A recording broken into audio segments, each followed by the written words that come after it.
हजरत नानोतवी रहमहुल्लाह बड़े बड़ा अरसा मदीना मुनव्वरा में मांग मांग के आते, अल्लाह ने कबूलियत की। इनके पास सरमाया कुछ न कुछ इकट्ठा हुआ। इन्होंने रात को ये तय किया कि सुबह हम इमारत की बुनियाद रखेंगे। दारुल देवबंद के मोहतमिम मौलाना रफीउद्दीन सुबह उठे नमाज में, तो कहा नमाज के बाद मैं ख्वाब सुनाऊंगा, मिस्त्री मजदूर का काम बाद में करना है। कहा जो हमने जगह तय की थी मैंने रात को ख्वाब में देखा रसूल अकरम सल्लल्लाहु अलैहि वसल्लम तशरीफ लाए हैं। अल्लाह के रसूल फरमाते हैं रफीउद्दीन, ओए कासिम, ओए आबिद हुसैन, ओए रशीद अहमद, इन बुजुर्गों के नाम लिए। कहा यार तुमने तो बहुत छोटी जगह अपने लिए मुरतब की है, यहाँ से तो दुनिया फैज पाएगी, इस जगह को बढ़ा दो। हुजूर अलैहिस्सलातु वस्सलाम ने कुछ निशान उस नक्शे से बढ़ के लगाए। ये अपनी जगह पे पहुंचे, वहां पर दिखाने के लिए इधर अल्लाह के रसूल ने निशान लगाए। रफीउद्दीन साहब फरमाते हैं हम लोगों की हैरत की इंतहा न रही, वो निशान वैसे लगे हुए थे जैसे रसूलुल्लाह ने लगाए। खुद साकी कौसर ने रखी मैं खाने की बुनियाद यहाँ, तारीख मुरतब करती है दीवानों की रोदाद यहाँ। ये दारुल देवबंद के तिराने के अल्फाज हैं।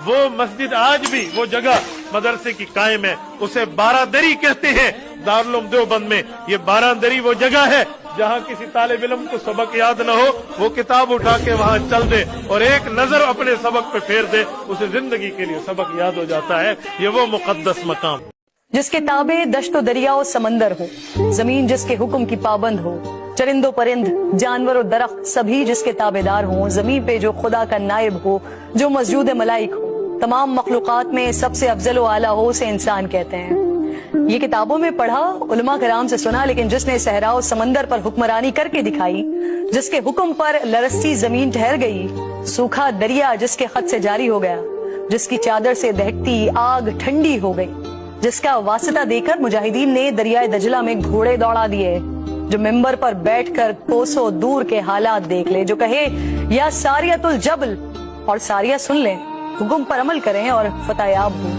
उसे कामिल मुकम्मल अकमल मुराद नबी दामाद अली शहीद मिंबर मेहराब अमीरुल मोमिनीन खलीफा दोम इमाम आदिल फारूक आजम साबिकीनुल अव्वलीन अशरा मुबशरा के बज़्म नशीन मुहद्दिस कुरान फातिह रूम और ईरान हजरत उमर फारूक रदियल्लाहु ताला अन्हु कहते हैं। आलम का सबसे कामयाब फातिह जिसकी शख्सियत कुफ्र पर लर्ज़े बरंदा, आज इस अजीम शख्सियत की शहादत का दिन है। उनकी जिंदगी ऐसी कि खुद रसूल खुदा ने दामन दुआ फैला कर मांगा, शहादत हक की गवाही ऐसी कि फरिश्तों ने भी जश्न मनाया।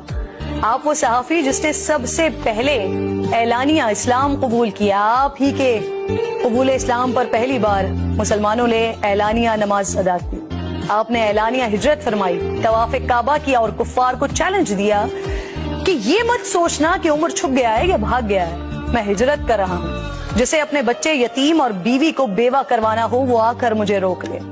आपने जब इख्तिदार संभाला तो ऐलान फरमा दिया कि मेरी जो बात भी काबिल एतराज हो मुझे उस पर सरेआम टोक दिया जाए। आपने 22 लाख मुरब्बा मील पर हुकूमत, आपने रियासत मदीना को रियासत की शक्ल दी। दुनिया में बहुत गम और मुश्किलात हैं, लेकिन मैंने जिंदगी से एक चीज सीखी कि अगर अल्लाह कोई गम देता है या किसी आजमाइश में मुब्तला करता है तो उसके बदले बहुत कुछ देता भी तो है। ये इंसान की गलती है कि इंसान उन नेमतों को देख नहीं पाता। याद रखो, अगर अल्लाह की तरफ से कोई मुसीबत या आजमाइश आती है तो साथ में आसानी भी आती है, जरूर आती है।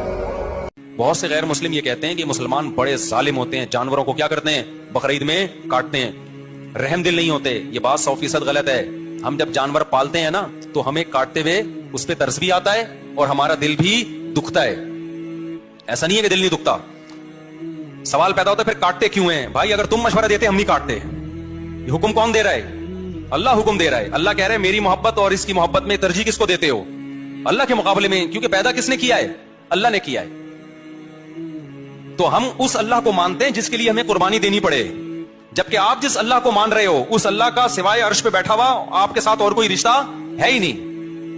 जब भी कोई आपसे मोहब्बत करता है तो मोहब्बत का इम्तिहान लेता है कि नहीं लेता? वो इम्तिहान लेता है, तो अल्लाह भी। और फिर इसमें इन जानवरों का भी फायदा है। वक्ती तौर पे तो ये कट रहा है, किसी के काम आ रहा है, इंसानों का पेट भर रहा है। अगर ये ना काटते तो ये जानवर बूढ़े होके ऐसे तरस तरस के मरते जैसे कि गैर मुस्लिम ओल्ड हाउस में मरते हैं। نہیں آئی بات؟ میرا خیال ہے سمجھ میں، انسان کا بڑھاپا تو اولاد کی وجہ سے یا رشتہ داروں کی وجہ سے اچھا گزر لیتا ہے، ورنہ آج بوڑھے انسانوں کو نہیں لوگ پوچھ رہے، گورنمنٹ خیال کر رہی ہے، تو بوڑھے جانوروں کو کون پوچھے گا؟ غیر مسلم کا جنازہ گزرا، میرے نبی کھڑے ہو، غیر مسلم کا میرے نبی کھڑے، کہا یا رسول اللہ یہ مسلمان نہیں، آپ نے کہا انسان تو ہے، انسان تو ہے، اب اس کے احترام میں کھڑے ہو گئے۔ تو بھائیو تمام اہل مذاہب کو عزت دو، احترام دو، تو انشاءاللہ یہ چھوٹا سا معاشرہ ایک خوبصورت جنت کا منظر بن جائے گا۔ تو سارے بھائی بہن نیت کرتے ہو نا، ایک دوسرے کو معاف کر دیا نا، ایک دوسرے سے صلح کرو گے نا اٹھ کے؟ نماز پڑھنے میں کتنا مزہ ہے، فجر کی نماز میں تو ایسا لطف ہے یار، صرف اٹھنے کی تکلیف ہوتی ہے تھوڑی دیر کی رضائی سے نکلتے ہوئے، اس کے بعد جب وضو کر کے آؤ کیسا نور برس رہا ہوتا ہے کہ نہیں ہوتا، ایسا سکون ملتا ہے یار۔ کسی مذہب کی عبادت گاہ میں یہ روحانیت ہوتی ہے؟ حالانکہ ان کی عبادت گاہوں میں ڈیسک ہوں گے، کرسیاں ہوں گی، سونے اور چاندی کے وہ لگے ہوئے ہوں گے، اور بڑا ڈیکوریٹ کیا ہوا ہوگا۔ میں ایسے ایسے عبادت گاہوں میں گیا ہوں، اربوں روپے کا سونا لگا ہوا ہے اندر، سکون نہیں ہے۔ اور آپ کسی گاؤں دیہات کی مسجد میں چلے جاؤ، ایک مؤذن ہوگا بیچارہ جھاڑو لگا کے پوچھا لگا کے مسجد صاف کر رہا ہوگا، وہاں بھی نماز پڑھو، وہی سکون ملتا ہے جو الفلاحیہ میں ملتا ہے۔ اور حرم چلے جاؤ تو ایک الگ ہی مزہ ہے۔ تو بھائی اسلام نے جو، خدا کی قسم آخرت تو بعد میں ملے گی، اسلام نے ہمیں دنیا میں بھی کیا کر دیا، ہماری زندگیوں کو سکون اور خوشیوں سے بھر دیا ہے۔ رمضان کے روزے کی تکلیف تو ہوتی ہے، لیکن خدا کی قسم جو افطاری میں لذت ہے وہ لذت غیر مسلم کو نصیب نہیں ہوتی۔ وہ ہماری تکلیف کو دیکھ رہا ہوتا ہے کہ سارا دن بھوکے پیاسے، کتنا مزہ